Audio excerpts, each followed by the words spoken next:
What does it mean to be alive when your life belongs to another man? The question pressed down on Josiah like the humid southern air, thick and unrelenting, clinging to his skin like sweat. He had asked it silently, not once, but countless times. Each time, the overseer's whip cracked across another man's back. Each time a mother's wail rose in the night as her child was sold away.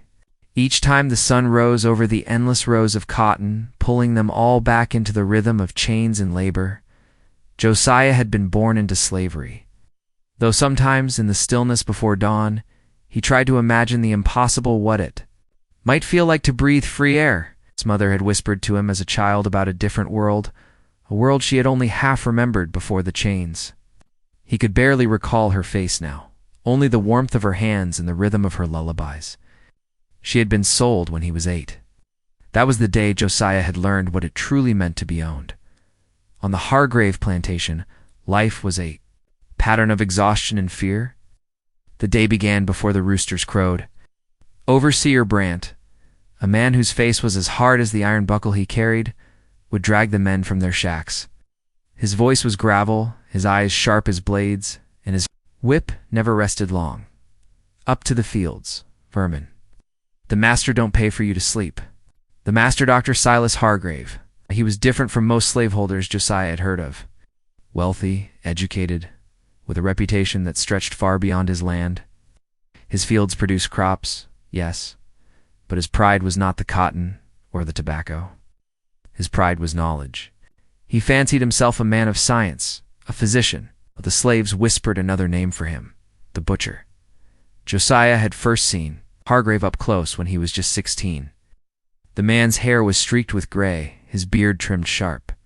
Against a thin face, his hands were soft, untouched by labor, but his eyes were instruments of dissection.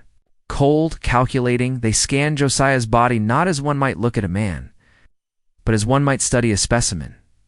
"You'll do," Hargrave had said simply, his voice smooth, almost kind, but carrying a weight that crushed all resistance. From that day, Josiah's fate had been sealed.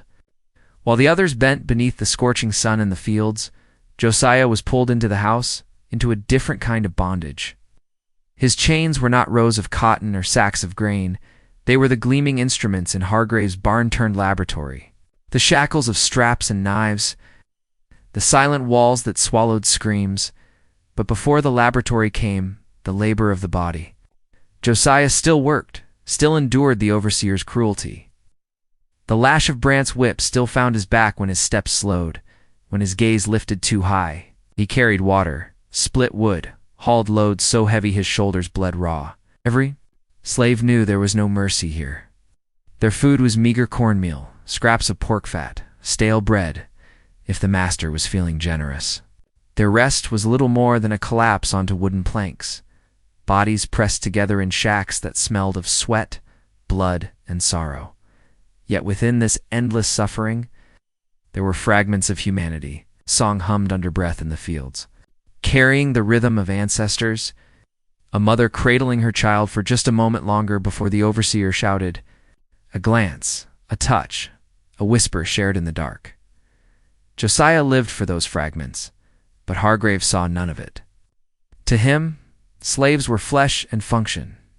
In his journals, Josiah had once glimpsed the thick leather-bound books piled on the doctor's desk. The entries were not about lives, but bodies. Negro male, age approximately 20, healthy constitution, suitable for endurance trials. Words written in ink that stripped away all humanity. The other slaves feared Hargrave's special work. Men and women were taken from the quarters and brought to the barn. Some returned days later, broken and scarred, barely able to walk. Others never returned at all. Their absence was a silence heavier than death. No one spoke of them openly, but their names lived in whispers, as though spoken too loudly. They might summon the master's attention. Josiah did not yet know what awaited him in that barn, but the dread lived in his bones. He had seen the way Hargrave looked at him, measuring, considering. He had felt the chill in the air when the doctor's hand rested on his shoulder, lingering too long, as though weighing its strength. One evening, after a day of blistering heat in the fields, Josiah returned to the quarters to find Ruth waiting at the edge of the doorway. Ruth was older, her hair wrapped in cloth, her eyes deep with grief and wisdom.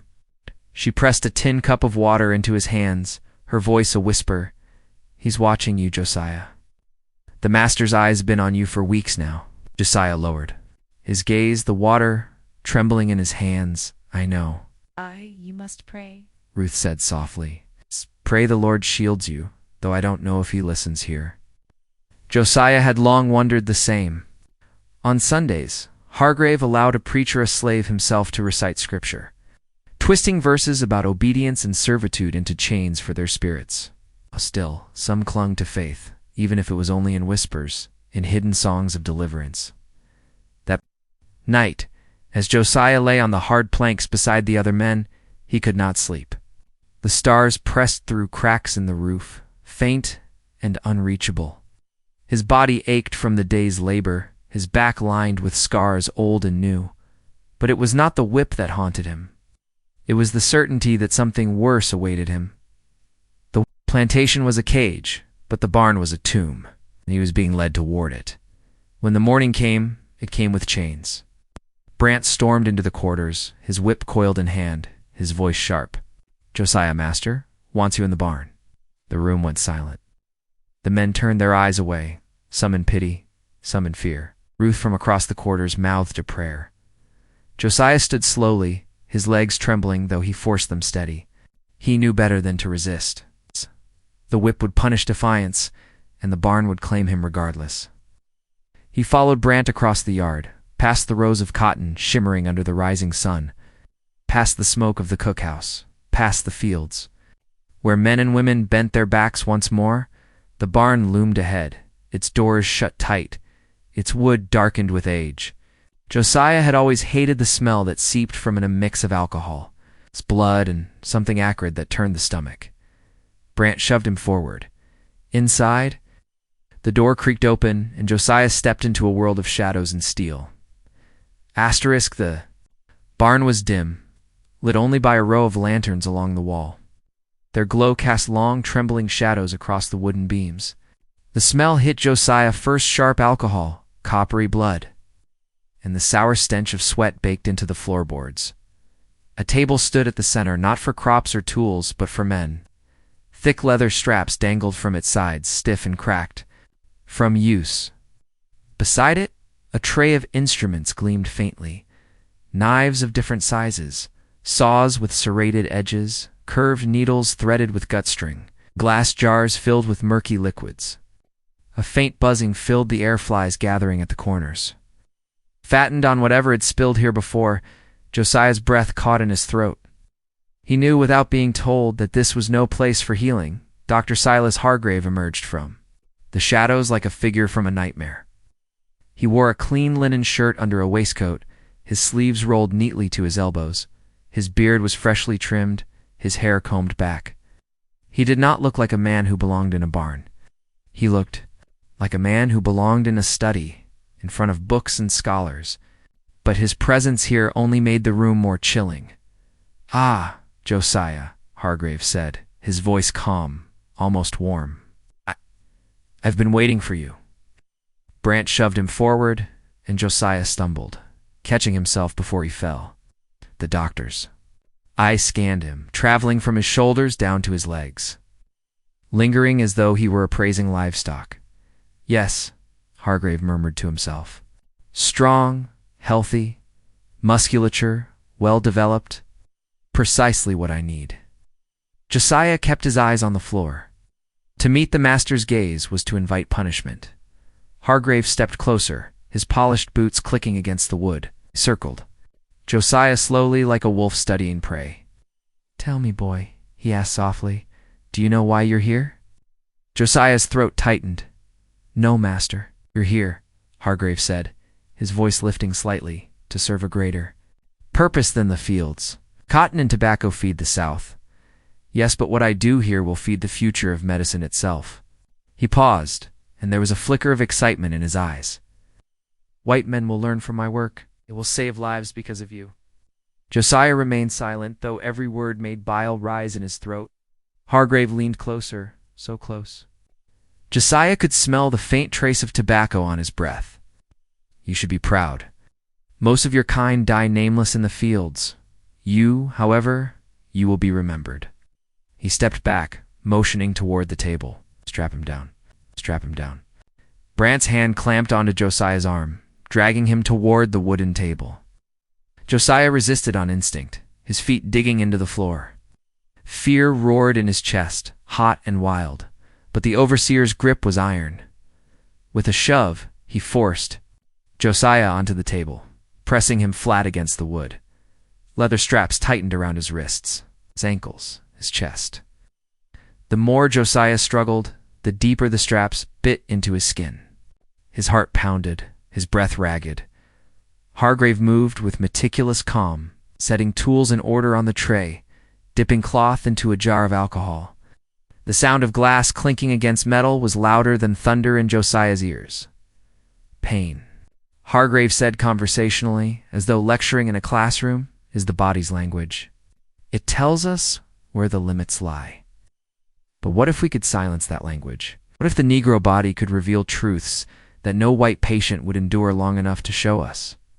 He turned toward Josiah, lifting a long, thin scalpel. Its blade caught the lantern light, gleaming like ice. Josiah's chest heaved.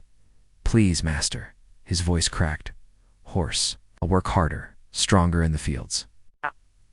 Don't do this. Hargrave tilted his head, studying him almost kindly. Then he smiled faintly. Oh, Josiah, this is work. It's the most important work you'll ever do. He pressed the blade against Josiah's shoulder. The cold steel bit through skin with a slow, deliberate slice. Josiah arched against the straps, a cry tearing from his throat. Brant chuckled low in his chest, watching with amusement. Hargrave did not flinch at the scream. His eyes followed the cut, his hands steady, his expression serene. Blood welled and ran in thin streams across Josiah's chest. The doctor dabbed it with cloth, inspecting the wound as though it were nothing more than a specimen on a table. Remarkable. He murmured, the resilience, the strength of muscle fibers. In the cries, they are louder than a white man's, but the body lasts longer. Fascinating. Josiah's vision blurred with tears. He clenched his teeth, forcing himself to bite down the next scream. He would not give Hargrave the satisfaction. Good, Hargrave, said softly, almost approvingly. You endure. That is what makes you valuable. Hours seemed to stretch in that room, though it could not have been more than minutes. Hargrave cut, stitched, prodded, poured bitter tonics down Josiah's throat, waiting to see whether he would vomit or hold. His notes scribbled furiously into a journal, words like subject and response and viability. To him, Josiah was no more. Then a line in ink. When at last the straps were loosened, Josiah collapsed to the floor, his body shaking, his breath shallow. He could not move. His blood dotted the wood beneath him, mixing with stains already there. Take him back, Hargrave ordered. Feed him, let him rest. We'll continue tomorrow. Brant grabbed Josiah by the arm, hauling him upright like a sack of grain. Josiah's legs barely carried him, dragging across the floor. His body screamed with pain, but it was his soul that ached most, the knowledge that this was not the end. It was the beginning. As the barn doors opened and the night air hit his face, Josiah lifted his eyes just once. The stars still shone, distant and untouchable. He thought of his mother's voice, of Ruth's whispered prayers, of the songs sung in the quarters, and he swore in the quiet of his heart that he would not let Hargrave own his spirit, even if he owned his body, for the chains were not only on his wrists, they were carved into his flesh. Chains of flesh that bound him to pain, to silence, to survival. Asterisk, how much pain can a man endure before he ceases to be a man at all? Josiah asked himself that question with every step he took back toward the barn. His wounds from the previous day had hardly begun to clot. The skin of his shoulder throbbed raw beneath his torn shirt. He had slept little, feverish and trembling on the planks of the quarters, waking from nightmares only to find himself still inside one. The others had seen the marks on him when Brant dragged him back the night before.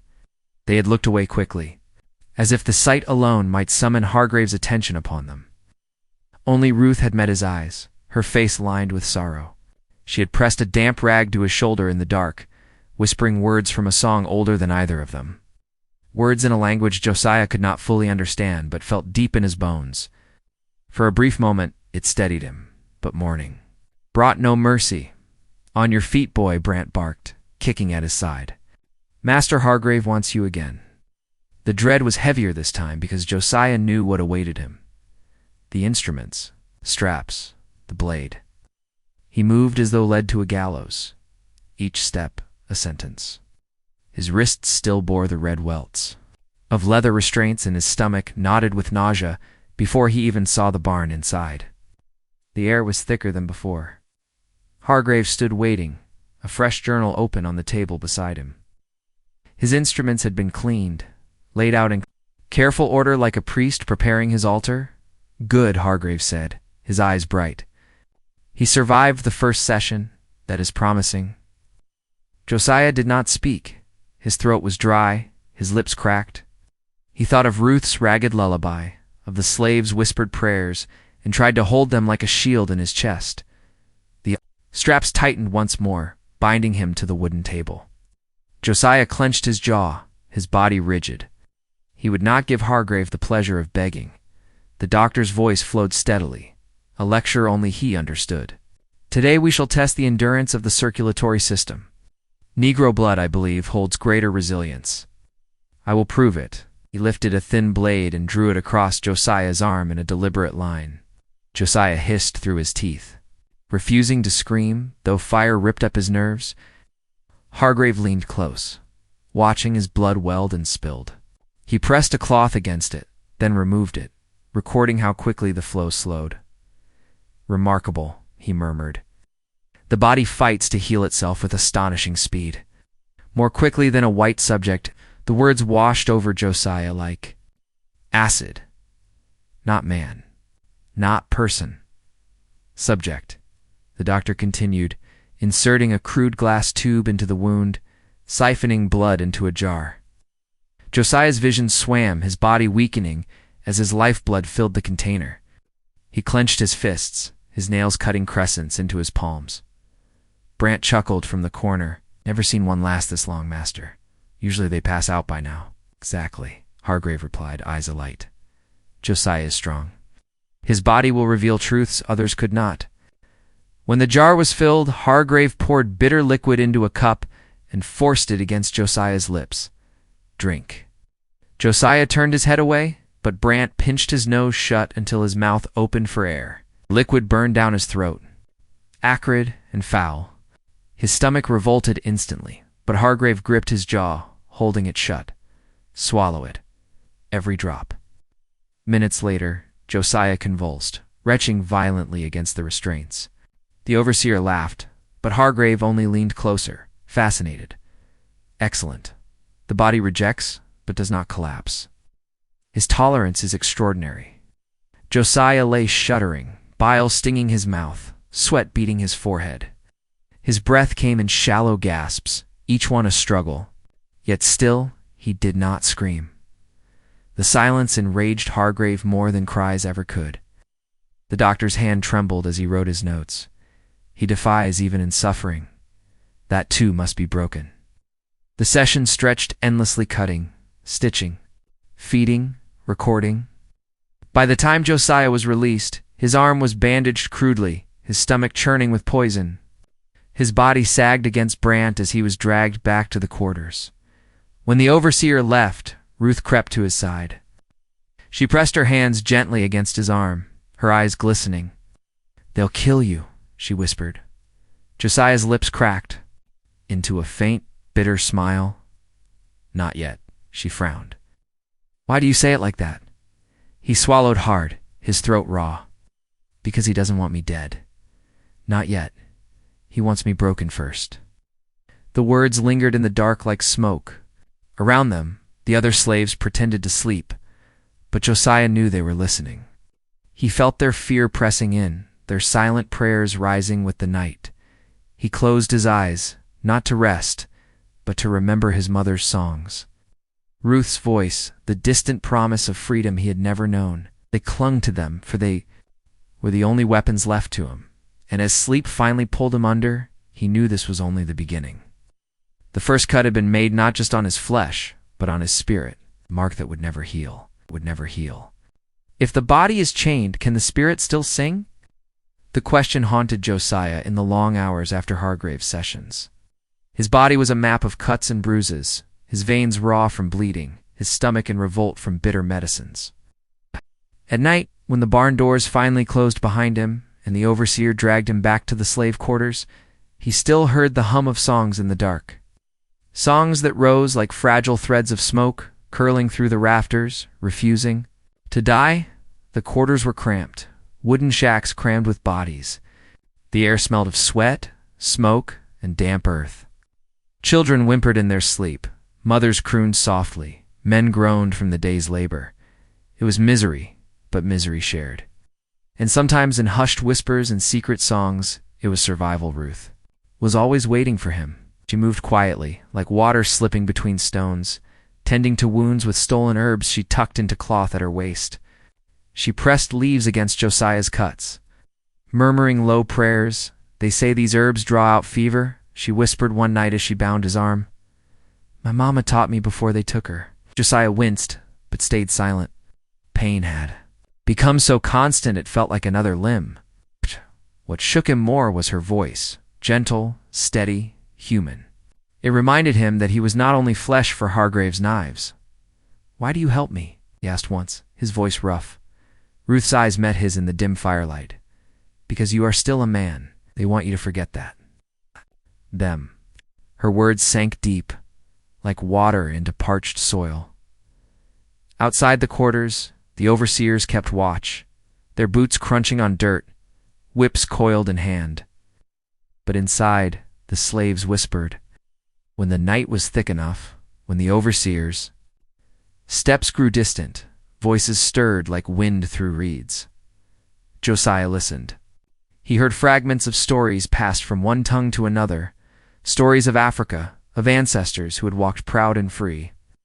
He heard names of the lost, spoken softly so they would not vanish. He heard songs low, trembling hymns that carried sorrow and defiance in equal measure. One old man, Isaac, with a back bent from decades in the fields, leaned close to Josiah one night. "They think silence keeps us broken," he whispered, his voice like dry leaves. "But silence is where we keep our fire. We remember in whispers what they try to erase." Josiah nodded faintly. His body was weak, but his mind clung to every word.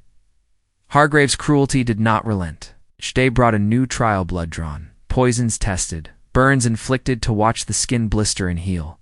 Josiah endured them in grim silence, his body trembling, his spirit refusing to yield. He became known among the others not just as a victim, but as one who bore the pain of many. Yet in the nights, mid Ruth's quiet care, and the slaves whispered defiance, Josiah found fragments of strength. One night, Ruth pressed her forehead lightly against his, her voice barely audible. "They cannot take everything from us. Not if we hold each other's stories." Josiah closed his eyes, holding onto her words like lifelines. Hargrave could cut his flesh, drain his blood, poison his body, but the whispers in the night were beyond the master's reach. They were the songs of the living. And as long as they were sung, Josiah knew he was not alone. Asterisk, what is more powerful, the scream that echoes, or the silence that endures? Josiah learned quickly that screams were what Dr. Hargrave wanted most. They were the evidence of his control, the music of his cruelty. Every cut, every burning salve, every poison draft was designed to draw cries from the throat of his subject. But Josiah began to deny him that. At first, it was an instinct, the stubborn bite of his jaw when the blade pierced his skin, the muffled grunt instead of a cry when acid burned across his arm. But soon, it became something more. Silence was not weakness. It was a weapon. Every moment he refused to scream, Hargrave grew more unsettled. Remarkable tolerance. The doctor muttered one afternoon as he pressed a heated iron to Josiah's shoulder. The smell of seared flesh filled the barn, but Josiah only clenched his teeth. his eyes fixed on the beams above. Sweat streamed down his face, but no sound left his mouth. Hargrave frowned. His pen scratched angrily across the page. The subject: resists expression, it will not last. No man can withstand pain without breaking. But Josiah endured. In the quarters, word spread quietly. The slaves began to whisper about him in reverence. "You don't cry," one woman murmured, holding her child close. "He take the pain like stone." Others nodded, hope flickering in their eyes. If Josiah could endure, perhaps they could endure a little longer too. Ruth warned him gently. "Be careful, Josiah. They'll punish you harder for this." He met her gaze, his voice hoarse but steady. "Then let them. If I must suffer, let it be mine to choose how." His silence infuriated Hargrave. The doctor increased the torments, pushing his body to breaking point, longer incisions, deeper wounds, harsher chemicals.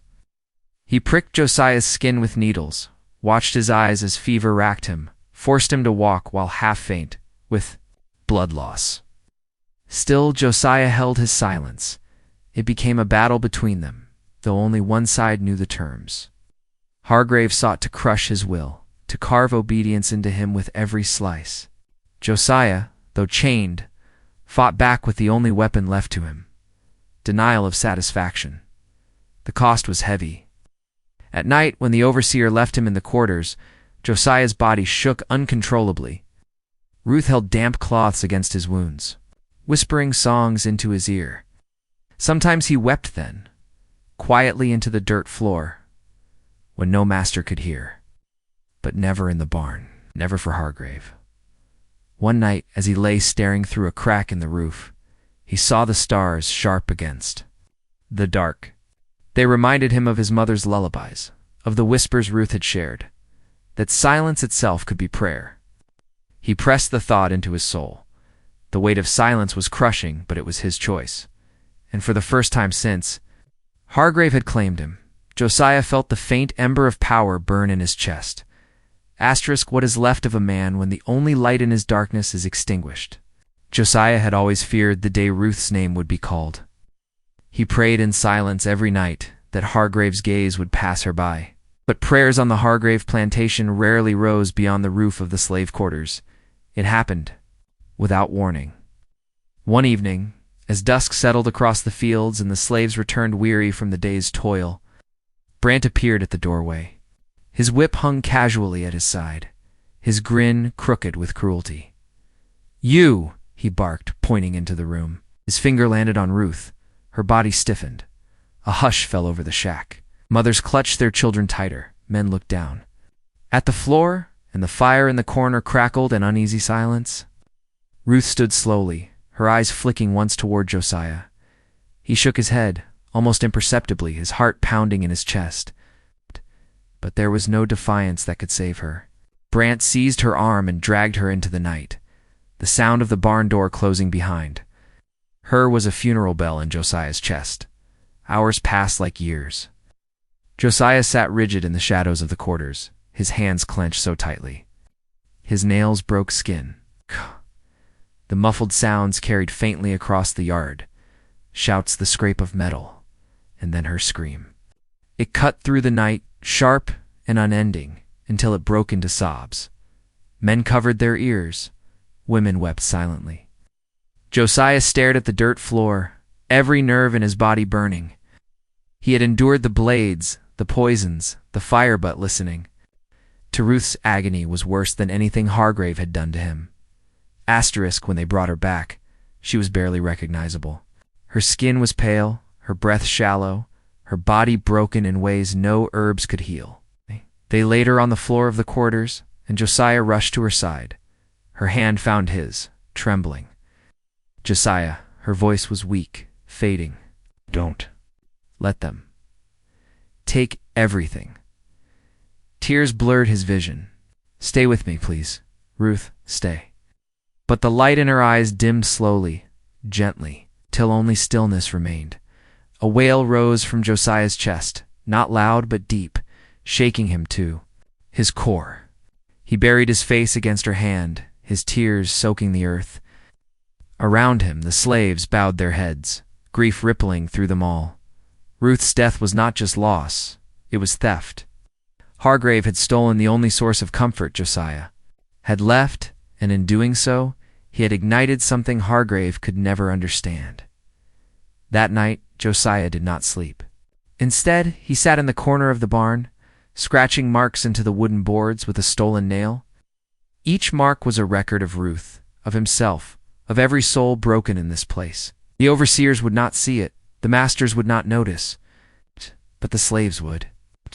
And one day, someone would know. Someone would know. The barn smelled of blood and ashes, but Josiah swore that Ruth's name would not burn away.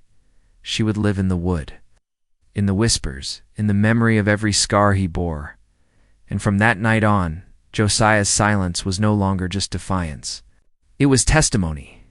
Asterisk, how long can a people endure before silence becomes the seed of revolt? Ruth's death did not vanish into the shadows like the masters hoped. It lingered, heavy as smoke, suffocating the quarters at night. Mothers held their children closer, men ground their teeth in restless fury, and old voices whispered more urgently of ancestors who had resisted chains before. Josiah became something else in their eyes. Not only the man who bore the pain of Hargrave's knife, but now the keeper of Ruth's memory. He sat each night in the corner of the barn, scratching marks into the wood with his stolen nail, each line a tally of suffering. Soon, others began to add their own. Faint map of pain grew across the planks, invisible to overseers, but sacred to the enslaved. Brant noticed the shift. He beat them harder in the fields, looking for cracks of rebellion, but the silence only deepened. Josiah's quiet endurance had become contagious. Where once screams filled the yard, now lips stayed tight, eyes hardened, and whips struck against. Bodies that refused to give their tormentors the pleasure of sound. Whispers began to spread like vines in the night. Isaac, the bent old man with a voice like dry wind, leaned close to Josiah after one brutal day. I've seen this before, long time ago. Silence don't stay silence forever. It grows into something else. Josiah did not answer, his grief still, burned too raw, but in his chest. Ruth's last words echoed, "Don't let them take everything." The overseers sensed it too. They reported to Hargrave that the slaves had grown too quiet, that work slowed, that eyes followed them with something unspoken. Hargrave dismissed their worries with a wave of his hand. They are cattle. They feel what I allow them to feel. Nothing more. But Hargrave's arrogance blinded him. He did not hear the hidden songs, soft and low, rising again in the quarters. At night, did not see the way the slaves passed small tokens to each other, bits of cloth, carved wood, smoothed stones, each carrying meaning. Each a vow of endurance. Josiah, once broken and alone, now found himself at the center of something he did not ask for. Men and women began to seek his eyes in the fields, to draw strength from his silence. A boy no older than 12 whispered to him one night, "You ain't scared of him. I want to be like that." Josiah wanted to tell him the truth, that fear lived in his bones, that every lash and cut carved terror deeper. But he only placed a hand on the boy's shoulder and nodded. The embers of rebellion did not yet burn into open flame, but in the shadows, in the whispered songs, and the tallies carved into the barn, storm gathered. And though Josiah still walked with chains, though his body bore scars too many to count, he carried Ruth's memory as a torch waiting. For fire? Asterisk, what happens when suffering can no longer be carried in silence? The summer sun bore down heavy, turning the fields into furnaces of sweat and dust. Brant's whip cracked louder than usual, each lash echoing like a warning. Hargrave had grown restless, angry at Josiah's refusal to break, and his punishments grew increasingly savage. Still, Josiah remained silent. That silence was no longer just defiance, it was an unspoken signal. The others followed. When Brant's whip split backs, no screams followed. When Hargrave's poisons burned in their stomachs, no cries filled the barn. The plantation had grown eerily quiet, and in that quiet, something dangerous brewed. The breaking point came one blistering afternoon. A young boy named Samuel, no more than 14, collapsed in the field from heat and exhaustion. Brant sneered, spat, and raised his whip high to strike. But before the lash could fall, Josiah stepped forward. He caught the whip in a scarred hand. For a moment the field went still. Dust hung in the air. The slaves froze, eyes wide. Brant's face twisted in rage. "You dare?" Josiah did not speak. His silence was louder than any word. The overseer swung again, but Josiah did not let go. The whip tangled between them, and in that struggle, years of buried anger erupted. Samuel scrambled away, and other hands, rough, calloused, desperate, reached out to pull Brant down. Chaos exploded. Shouts rang across the field. Slaves surged like a wave, fists and tools striking, voices finally breaking into cries not of pain, but of fury. Hargrave's voice carried from the barn, shrill and commanding, but his words were swallowed in the roar. Josiah struck Brant once, twice, each blow fueled by Ruth's memory, by every scar carved into his flesh. Blood spattered the dust. The overseer screamed. Then the gunfire began. From the big house came armed men, rifles cracking through the air. Screams of rage turned to screams of terror as bodies fell. Isaac stumbled, a red blossom spreading across his chest. A woman crumpled with her child still clutched in her arms. The rebellion, fierce and sudden, was smothered in the thunder of gunpowder. Josiah fought until hands seized him, clubs striking his head, iron chains wrapping tight around his body. He was dragged back toward the barn, his vision swimming, his ears ringing with the cries of his people. When the dust settled, the fields were littered with bodies. Those who survived were herded back to the quarters, their faces hollow, their spirits heavy with grief. The silence that returned was not the silence of resistance, it was the silence of mourning. But Hargrave did not see defeat. He saw opportunity. Standing over Josiah's bloodied form, he smiled coldly. "You see?" he hissed. "Even when you rise, you fall. Your silence is nothing. Your strength is nothing. You belong to me." Josiah lifted his head, his face a mask of blood and dirt. His lips did not move. His silence endured, and in that silence Hargrave's smile faltered, for he still had not won. Asterisk, can a man be destroyed yet still leave behind a truth that cannot die? Josiah awoke in chains. His body was battered, his wrists swollen from iron cuffs, his back marked by fresh lashes. He had been dragged back to Hargrave's barn after the rebellion was crushed. The smell of blood lingered in the air, not only his, but of those who had fallen in the fields. Hargrave stood over him, calm, almost triumphant. "You see now what comes of defiance," he said, adjusting his gloves. "Your silence cannot save you. It cannot save any of them." Josiah did not reply. His lips were swollen, his body broken, but his silence held steady. That silence enraged Hargrave more than the rebellion itself. With feverish obsession, he began his final experiments. He cut deeper, drew more blood, pressed poisons into Josiah's veins. He scribbled frantic notes, as if Josiah's suffering could be captured on paper. But Josiah no longer resisted with his body, he resisted with memory.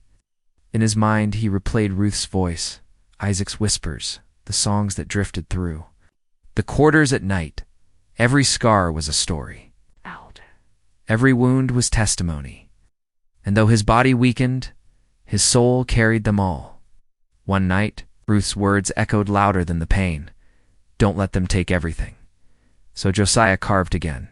With a last strength in his hand, he scratched words and marks into the barn wall with his nail names, stories, fragments of songs, the tally of lives stolen. It was not perfect, not complete, but it was something, a record, a truth Hargrave could never erase. When Hargrave discovered it days later, he roared with fury. "You think anyone will read this? You think anyone will care? You are nothing." He ordered the wall scrubbed, but faint traces remained, hidden in the grain of the wood. Josiah did not live much longer. His body finally gave way under the endless torment. One morning, the slaves awoke to find him gone, dragged away in the night, never to return. Hargrave claimed he had died invaluable to science, dismissed the loss with a wave of his hand. But Josiah had left more than Hargrave understood. The whispers in the quarters grew louder after his death. Slaves spoke his name with reverence, carried his silence in their hearts, and remembered the marks he carved. His story spread like smoke, carried from lip to lip, until even those who never knew him felt his presence in the songs of the night. Years later, long after Hargrave was gone and the barn rotted with time, the faint carvings still scarred the wood, marks of pain, marks of memory, marks of testimony. Josiah's body was broken, his life stolen, but his silence had outlived the master. And in that silence, the truth endured.